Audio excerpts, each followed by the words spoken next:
Now, goods with externality and public goods are important when we think of social cost and social benefit. So now let me explain marginal social cost and marginal social benefit. Actually, they are not very different from marginal cost and marginal benefit. Marginal social cost is just marginal cost to the society, not just to a person who produces it. Marginal social benefit is basically marginal benefit, but marginal benefit to the society, not just to a person who consumes it. The important thing here is that if a good has externality or if it is a public good, then marginal cost for producing it or marginal benefit from consuming it is different from marginal social cost or marginal social benefit. What's the marginal social benefit of you eating a cake? It's just the benefit you can get. But suppose your neighborhood is very dark during the night and very dangerous, so you buy a street lamp for your neighborhood.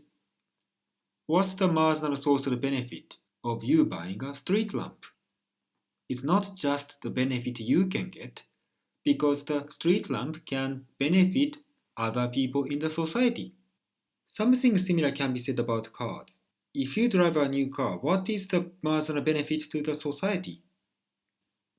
Well, you enjoy driving a car, so that's definitely benefit to the society, because you belong to the society. But that's not all, because if you drive a car, that causes a tiny amount of noise pollution, congestion, and air pollution. And from the point of view of the society, if the marginal social benefit of some good or service is larger than the marginal social cost currently, then for the society, producing and consuming more of that good is better. If currently marginal social benefit is smaller than the marginal social cost, then producing and consuming less of that good is better. In some crowded, busy cities in Asia, you see so many cars, too many cars on the road. They are making so much noise pollution, too much congestion, cars are not really moving. So drivers are honking the horn all the time, and because cars are not moving smoothly, they cause lots of air pollution. In such a situation, imagine the society gets extra 1,000 cars. What's the marginal benefit and the marginal cost to the society from those extra 1,000 cars? Well, definitely another 1,000 people can enjoy driving and enjoy some convenience, but at the same time, these 1,000 cars will cause extra air pollution, noise pollution, and congestion. In such a situation, it is very likely that the marginal cost of these 1,000 cars to the society exceeds the marginal benefit the society can get from these cars. So, from the society's point of view, they shouldn't get those extra 1,000 cars. Actually, it's better for them to somehow reduce the amount of cars in the society. A given level of production and consumption of any given good or service is socially efficient if marginal social benefit and marginal social cost are exactly equal at that level of production and consumption. So it is neither too much nor too little, like just right amount of cars for the society. Okay? So keep that in mind, what social efficiency means. It means the marginal benefit to the society and marginal cost to the society are equal, just right amount. Okay? Now the next question is, does market lead to social efficiency? The answer is yes, for normal goods such as cake and pizzas. Before that, what do economists mean by market when they say market works or market doesn't work? What they mean is basically the following. Given prices, consumers do their utility maximization, firms do their profit maximization, and prices are such that demands are equal to supplies. Some sort of general Wallacean equilibrium. This market equilibrium functions very well for normal goods such as cake and pizzas, so social efficiency is achieved. Let me explain that first. Given the price of pizza, what do households do? They look at the price, let's say £10, and think, what's the marginal benefit we can get from the next pizza? The personal value of the next pizza for us is £12. The price of the pizza is £10. We should get the next pizza. But they sometimes think, okay, we have already got too many pizzas. The marginal benefit we can get from the next pizza is only £8. The price of the pizza is £10. Okay, let's not have the next pizza. They think that way. So the households consume to the point where their marginal benefit is exactly equal to the price. If the marginal benefit is higher, then go for it. Get the next pizza. If the marginal benefit is lower than the price, then don't get that one. Reduce the amount. Okay? So in the end, their marginal benefit is equated to the price of the pizza. Same for the farm. They look at the price of pizza, £10, and think, what's the marginal cost for us to produce the next pizza? We still have some extra room, so the marginal cost for us to produce the next pizza is only £6. The price is £10. Okay, so we should make the next pizza. That way we can make some profits.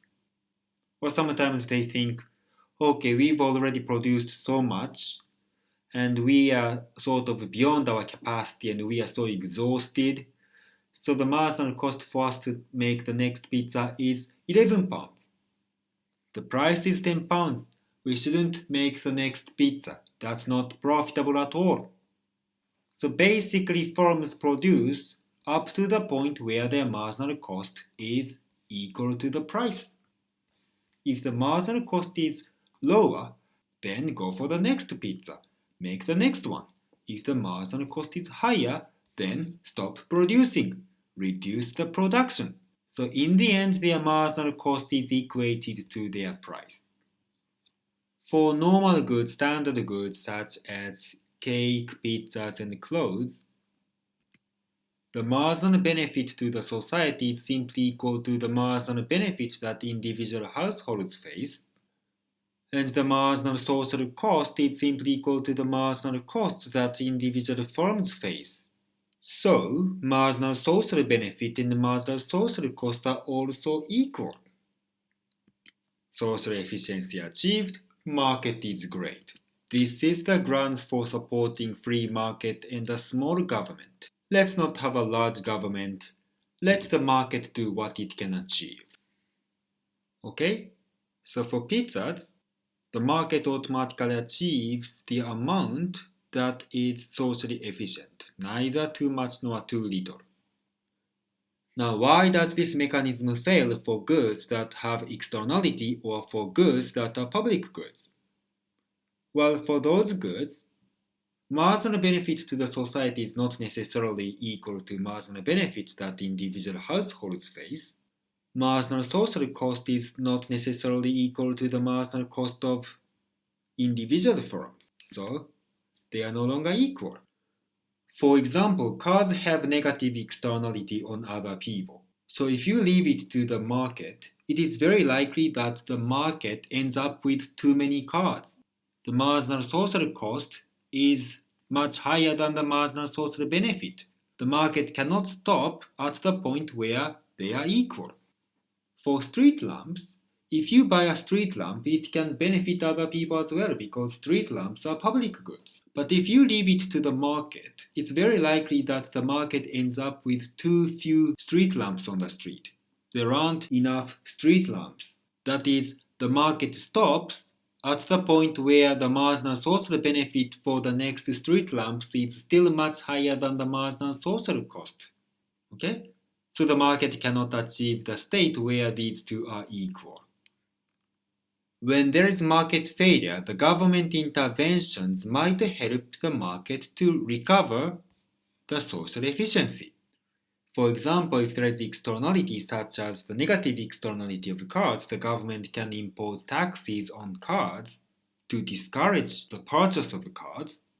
If there is positive externality such as beautiful garden or vaccines, the government can subsidize to encourage the purchase of those goods. For public goods, the government can actually provide it. For street lamps, the government can collect taxes and build street lamps, and that way, the government can achieve the right amount of street lamps from the society's point of view. And that's how the government can sometimes help to achieve social efficiency when the market fails.